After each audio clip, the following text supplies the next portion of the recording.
Buongiorno a tutti. Oggi siamo di nuovo col nostro dottore, il dottore Otello Verger, che ci arriva dalla Svizzera, e gli facciamo qualche domanda a proposito della salute. Dottore, la domanda di oggi è: c'è forse un legame tra alimentazione e spiritualità? Lorsqu'on parle d'alimentation et de cerveau, la spiritualité, c'est la plus haute fonction du cerveau. Quando si parla di alimentazione e cervello, dobbiamo notare il fatto che la spiritualità è la funzione più alta del cervello. Dieu veut qu'on l'adore en esprit et en vérité. Dio vuole essere adorato in spirito e in verità. L'Esprit de Dieu nous inspire à travers notre cerveau. Lo Spirito di Dio ci ispira attraverso il nostro cervello. L'Esprit n'agit pas sur l'estomac, sur les pieds, il va agir à travers notre cerveau. Lo spirito non agisce sullo stomaco o sui piedi, ad esempio, ma va ad agire sul nostro cervello. Si j'ai consommé de l'alcool et je suis à demi ivre, Se ho preso degli alcolici e sono mezzo ubriaco, c'est pas facile pour l'esprit de pouvoir influencer mon intelligence. lo spirito non può influenzare la mia intelligenza.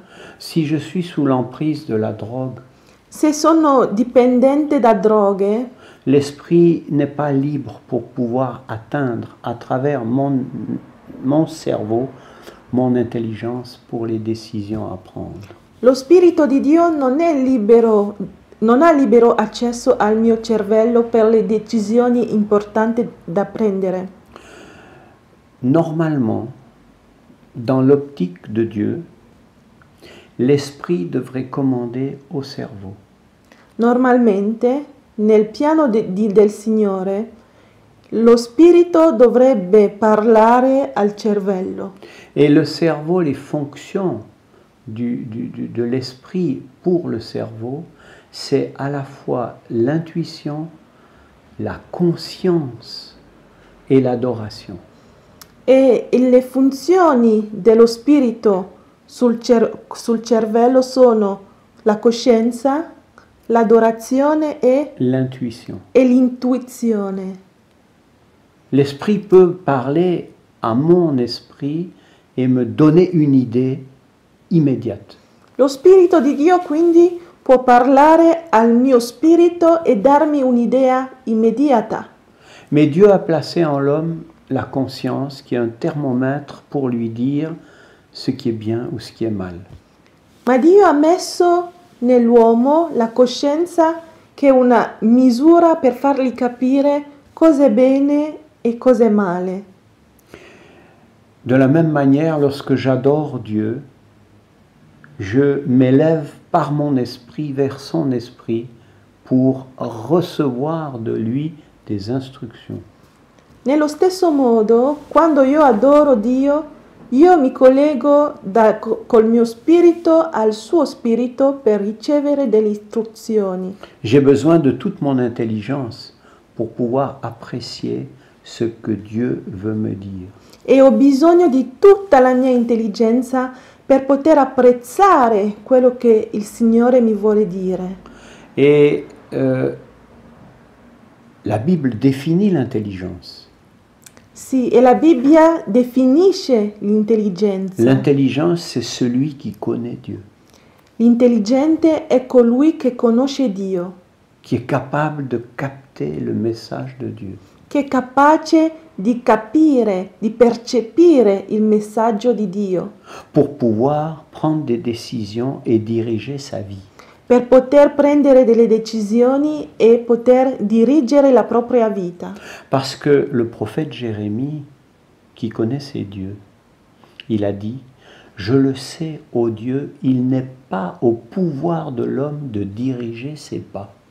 Perché il profeta Geremia, che conosceva Dio, diceva: Lo so, oh Signore, che non è nel potere dell'uomo di dirigere i propri passi. Donc l'intelligence n'est pas faite pour diriger les pas. L'intelligence, elle est faite pour écouter Dieu qui va me montrer où je dois aller.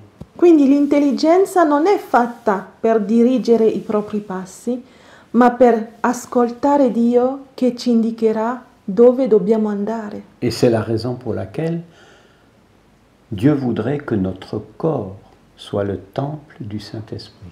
E questo è il motivo per cui Dio vorrebbe che il nostro corpo sia il tempio dello Spirito Santo. Maintenant, l'alimentation.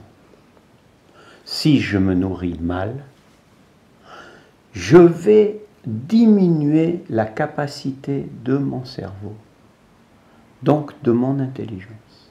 Quindi, ora l'alimentazione, se io mangio male, ridurrò la capacità del mio cervello e nello stesso modo, nello stesso tempo, della mia intelligenza. Vous allez me dire, mais docteur, comment vous savez ça? Ma mi direte, ma dottore, come fate a saperlo? D'abord, Dieu nous l'a montré. Prima, Dio ce l'ha fatto capire. La première étude contrôlée sur l'alimentation a été menée il y a 2500 ans à la cour du roi de Babylone. Il primo studio fatto sull'alimentazione è stato svolto 2000 anni fa alla corte del re di Babilonia. En médecine, si vous voulez établir un fait, vous devez avoir une étude contrôlée. In medicina, se volete stabilire un fatto, dovete avere uno studio controllato. Vous ne pouvez pas dire j'ai donné à manger quelque chose à quelqu'un, ça a bien marché. Ça n'a aucune valeur. Non potete dire ho dato da mangiare qualcosa a qualcuno e ha funzionato. Questo non ha valore. Il faut avoir deux groupes de personnes comparables. L'un va faire un test, l'autre c'est le contrôle. Dovete avere due gruppi di persone da paragonare. Uno farà il test e l'altro sarà il gruppo di controllo. C'est ce qui s'est passé à la cour du roi de Babylone. Daniel et ses compagnons ont choisi une nourriture et les autres de l'école ont mangé la nourriture du roi. È questo che è successo alla corte del re di Babilonia. Daniele e i suoi compagni hanno scelto un'alimentazione e gli altri, l'altro gruppo, ha mangiato il cibo della corte del re. C'était deux groupes comparables. Erano due gruppi paragonabili. C'était des jeunes gens, intelligents et en bonne santé. Erano giovani persone, intelligenti e in buona salute. On ne peut pas prendre des jeunes gens en bonne santé et des vieux malades. Les groupes ne sont pas comparables.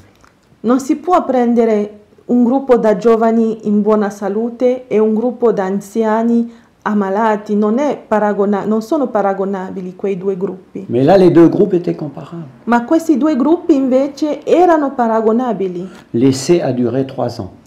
Il test è durato 3 anni. Et à la fin, le roi a interrogé les élèves. E alla fine del test il re ha interrogato gli studenti.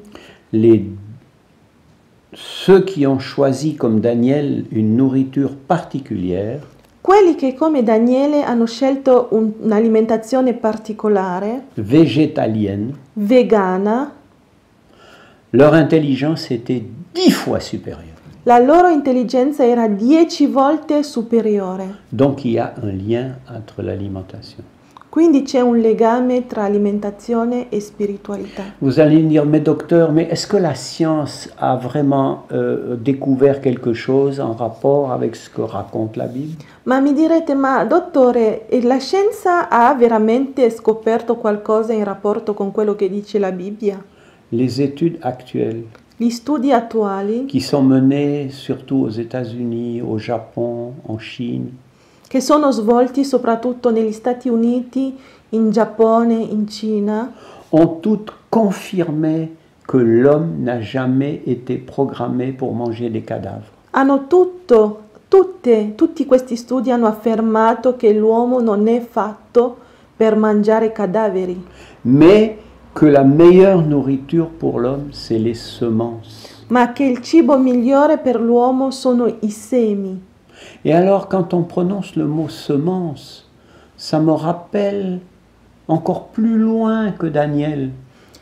Quand Dieu a donné à manger à Adam et Ève, il a dit vous mangerez des semences.